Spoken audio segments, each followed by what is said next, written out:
Yo and hello everybody, Mike here, baseball collector. And tonight I'm going to do a video that I think I've never done this before, at least on somebody else's video. I have done it on my own video. I watched my own first video back in the day, which is quite a humbling experience for any of you that have been doing content for a long time to go back and do a reaction video to your own first video, because most of us sucked at the beginning of making content. I certainly did. And so it was fun to do that. But I'm going to do a reaction video tonight showing another content creator's video and talking about my perspective on it.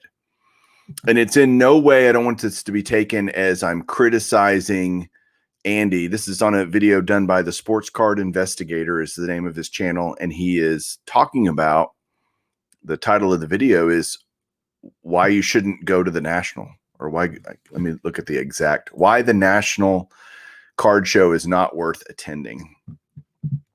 And I watched it. I've watched it several times now.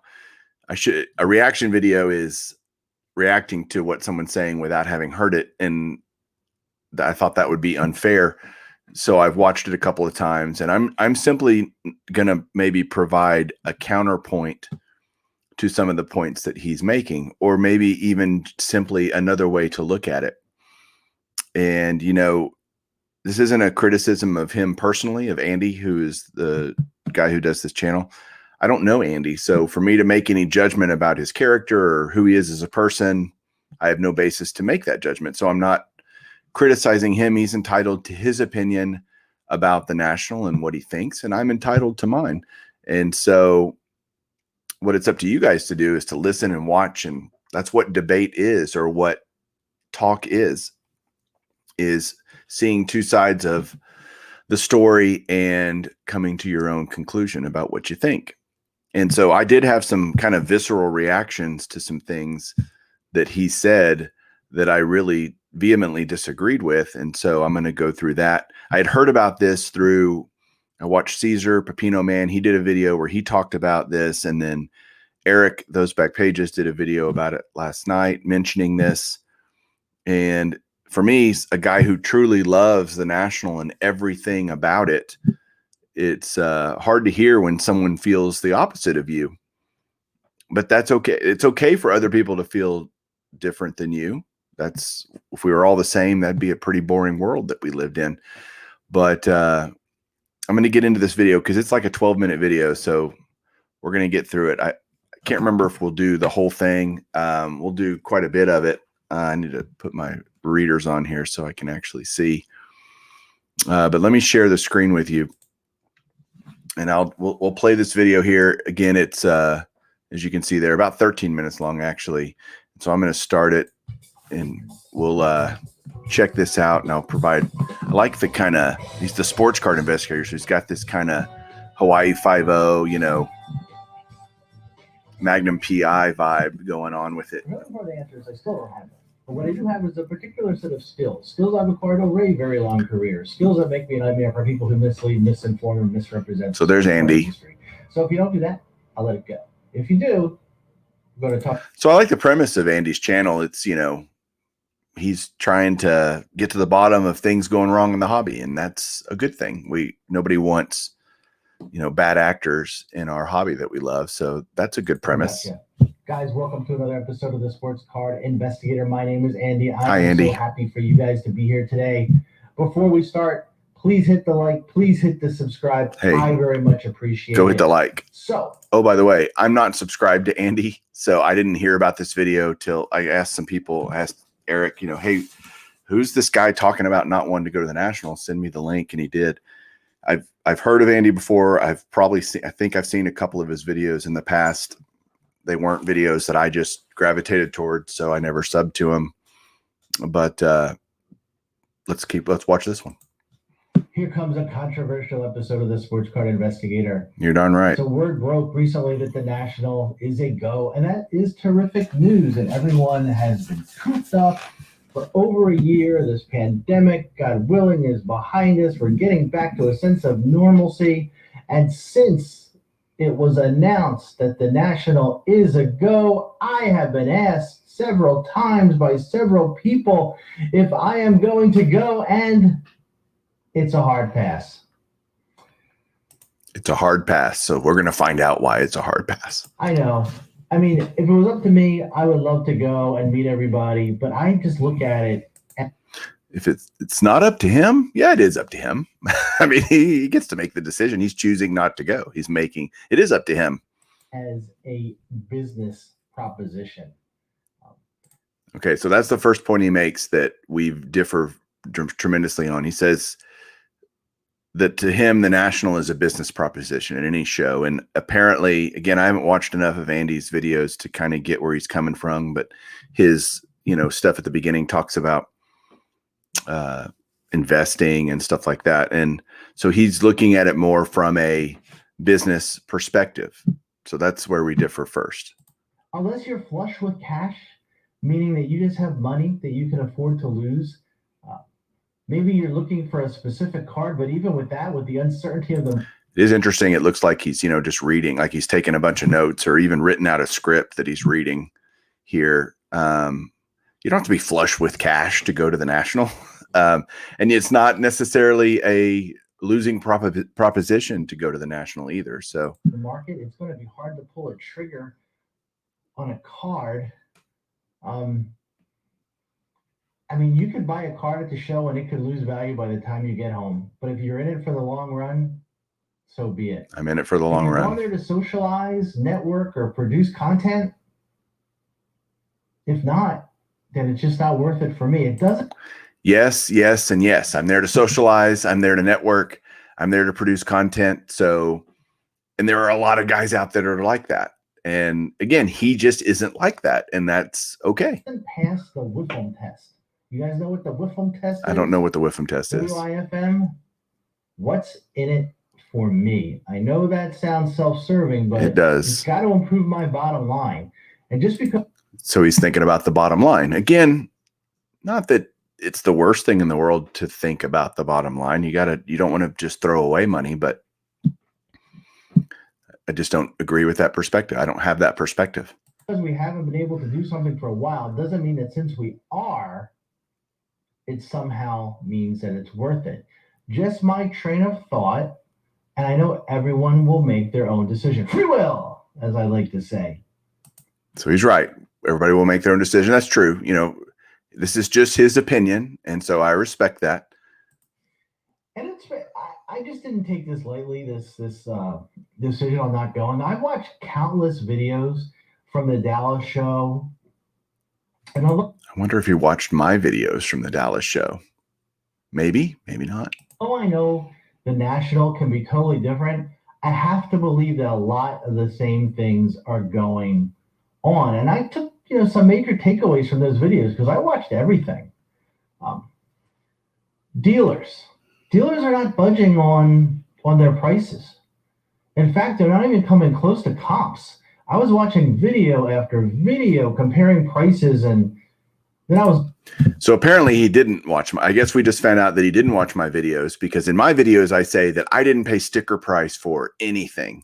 And I found that dealers were willing to negotiate and were willing to be fair relative to comps that were recent, that were reasonable. In fact, I didn't meet a single dealer that was just completely against negotiating at all. So again, I don't know what he was watching. I don't know. Again, he hasn't had a personal experience, it doesn't sound like, to make that assessment. He's taking it from just looking at showcases and seeing prices on cards, maybe seeing some negotiations. Again, I don't know what Andy has seen and what he hasn't seen, but that's a pretty broad generalization to make when you haven't experienced it yourself. And from my personal experience, I'm telling you, that's simply not a true statement. I was looking at the eBay comps and they weren't even close. Some of the prices were 40 to 50% more than eBay. And the reasoning that I heard from these dealers was that people don't understand eBay comps, and that eBay comps are not a true barometer on what the cost of the cards actually are. He probably only heard that once. We all know we have to pay taxes and eBay fees, But if I'm paying cash, I want a deal that reflects that I'm paying cash, or it's just not worth my time. And the scary thing on the videos that I watched, deals that were actually made, I saw the cards, and those cards have dropped in price since they were purchased, which is another reason it may not be the best time to buy if you're in it like I am, buying cards to resell, or buying cards for resale. So once he finally got there, he's obviously in the card market to flip cards. Although he has a showcase behind him, he's obviously a collector too. And so, but he has a mindset of trying to buy cards and flip them. And again, most of the people that I know that go to the National, that I hang out with, that are my circle of friends, are collectors. And a collector has a very, very, very different mindset when they go to a show. They're not thinking about, in fact, I don't care if I walk out and it was a fair price at the time, and a week later I look and it's 50% lower.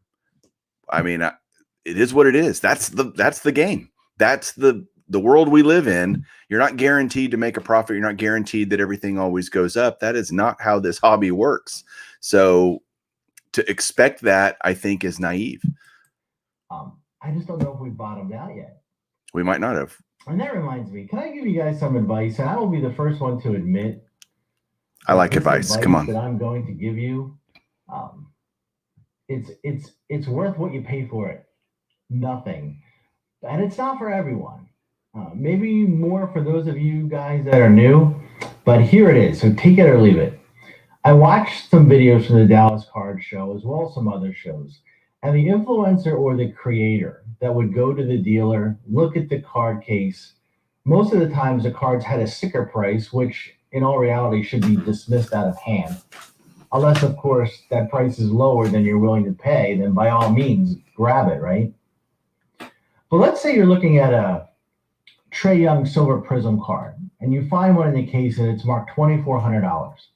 And you ask the dealer, which I've seen over and over again, do you have any room on this card, or how low can you go? Wrong. That is not the way to approach a deal. It's a great or nice conversation starter, but it's a horrible way to negotiate. It also tells the dealer a couple things. One, you don't know the comps, or you're not opposed to going higher than the comps. Either right or wrong, he thinks he now has a fish on the hook. Why? Because let's say he says, I can go down to 2,000. Wow, that's a terrific deal. I'll take it. Not really, because if you knew the comps, you would know going in that that's the $1,700 card. Now, why is that important? So, I don't know, not terrible advice in terms of willing to negotiate, and you don't want to look like a sucker and have sucker on your forehead when you walk up to the table. You definitely need to know your comps. That's one of the things I did in my national video, is kind of the key cards, the bigger cards you might be going after. You should kind of know what they've been selling for recently. And that's not necessarily today. If you're going to the national, you want to be looking at that a week or so before, kind of getting an idea of what those cards have been selling for, so that you can have some idea. But if a card's selling at $2,000 and you could buy it on eBay for 1,700, yeah, that might look like a bad deal. But if you buy a card for 1,700 on eBay, once you add in taxes and shipping, I guess on 1,700, that'd be about, here in Texas, that would be about another $150 in taxes. So that gets it up to $1,850. And if it's a nice example of the card you're wanting, are you willing to pay a little more to get it in hand and not have to worry about anything? Maybe. Some people make that decision consciously all the time, you know, if you kind of do the math. And so it just depends on your situation. That is why it's important to target cards that you know of and you know the price prior to you going in. And you have to stick with that price. I agree with that. Especially in today's market. And do not hesitate to walk away. That's the best piece of advice he's given so far. And that's so true. If a dealer's just not willing to budge and you have a price in mind based on what research you've done, you need to walk away and go on to the next guy, because that's, you'll just end up overpaying. So I do agree with that strategy of the walk away strategy. I employ it a lot, and it's a good idea. How I'm not saying I'm perfect or I'm the best deal maker in the world, but how I would approach that same deal, I would go to the dealer, tell him you're interested in the silver Trae Young card, and tell him you'll pay 1,600 cash. That's my number. You have to have a drop dead price and go from there. And like I just mentioned, don't be afraid to walk away. Just because the dealer won't budge doesn't mean that he's not going. That does not mean that he's giving you his bottom line great deal. But there's a bigger issue, and I mentioned it before. With the instability of the market, there's no way to know if that's ultimately a good price or not. Of course not. That's another reason why I'm going to take a pass on this show. Of course you can't know. I don't know what the future holds. I don't have a crystal ball. And so nobody knows what the future is going to hold, but you can know if you by comps, if it's a good deal. And let's say there's one selling for 1,700 and he mentioned offering 1,600. I mean, you can try to negotiate with the dealer and say, look, if you sell this on eBay for 1,700, now you're going to have to pay eBay fees and PayPal fees. Let's say it's 12 to 15%. They're only going to end up with 1,500 or whatever. So you're, 1,600 cash is not an unfair offer. So that's not bad advice at all. I've attended many shows in the past, many conventions. And I'll tell you, when you get on the floor, especially if it's your first time or second time, you are excited, you are hyped up, and it's that, what is it, the kids say, FOMO, fear of missing out. FOMO. If you're like me, coming from Philadelphia area, you've paid airfare, hotel, so I can't go empty-handed. I can't go home empty-handed after I had all this outlay. Sure you can. Which brings me up to another point. Before I step on that showroom floor, I'm losing money. For me, that's a big part of it. Airfare, hotel, meals, incidentals. I'm looking at $1,000 minimum to dig out of before I start my stuff at the show. So now I have to recoup that money with deals. And I just don't think it's a gamble I'm willing to take. Yes, there is an outlay to go to the National, no doubt. Even if you're driving, if you're going to have hotel, or the only guys that don't have those expenses are the local Chicago guys that can go home every night and sleep in their own bed, which is a great convenience. But for most of us, we have to fly in and yeah, it's about he's not wrong. It's about $1,000 probably for most people to fly and stay in a hotel and that kind of thing. So there is an outlay, and I look at it as totally worth it. I mean, there's a lot worse things I could spend $1,000 on. And to me, it's about making memories. I think about if you go on a vacation with your family, if you take your kids somewhere, if you have kids or your spouse or your significant other, whatever, you're going to spend money to do that. Why do you do that? You're not getting anything back at all, but memories and great experiences and hanging out with your friends or your family or whatever. That's the reason you spend that money, is for that. I'm not there to make money. I go to my work to make money. I'm not going to a card show to make money. He is, apparently, and that's part of his decision process. And I respect that, and that's fine. Again, like I've said before, but that's not why most of us go, at least most of the people that are going to watch this video. Not in this time that we're in the hobby. And look, I know there's a lot of content creators and people there just going to network, and I'm not interested in making content at a card show. Walking around the convention floor, looking at the same overpriced cards with inaudible audio, there's plenty of that going on, and that's just not for me. I don't think that's productive for you guys. And that's fine. You don't have to do that. And I know we all won't agree on this, and that's cool. And I know a lot of friends and people who are going to this show, and that's terrific. I mean, that's fine. Hopefully, we can meet up at a show in the future. I'll be stopping by the Philly show. That's the week of it's interesting. He says this, it's fine if you go and all that. And that would make, to me, the title you see there, Why the National Card Show is Not Worth Attending, mildly misleading, because he should be saying why I am not going to the National Card Show, why I don't think it's worth attending for myself. And and he's saying that here, that, hey, it might be for you and that's cool, but it's just not for me. But the title's kind of, I read the title. I'm like, you mean nobody should go? Why do you, that's where I went with it. But he is kind of saying it's really him. And if you want to go, that's fine. End of June 13th. And it's going to cost me $10. Right? And he is going to the Philly show, apparently. That's what he said. I drive there. If I find deals, great. If not, I can absorb the $10, but I'm not willing to absorb 100 times that. And if you see me there, please stop by and say hello. I would love that. And again, if you're going to the National Great, you're going to have a terrific time. Let me know the deals Yes, we are. make, and everyone has to make their decisions, right? Again, free will. It just has to make fiscal sense for me, and it just doesn't make the grade.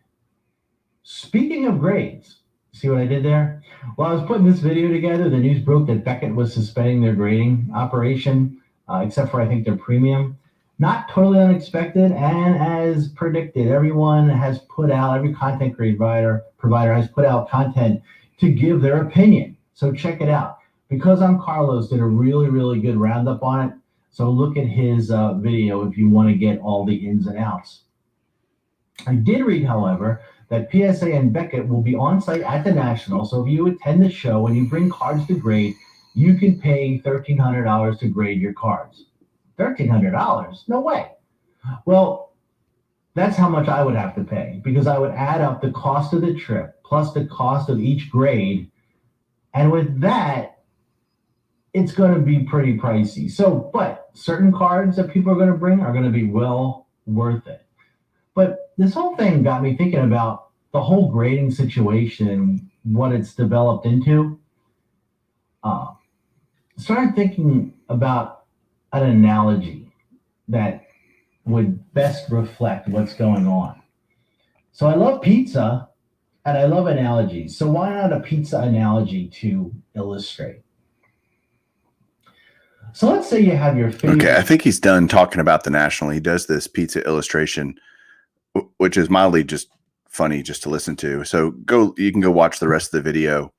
But just my thoughts as I'm finishing up here. Everybody does have to make their own choice.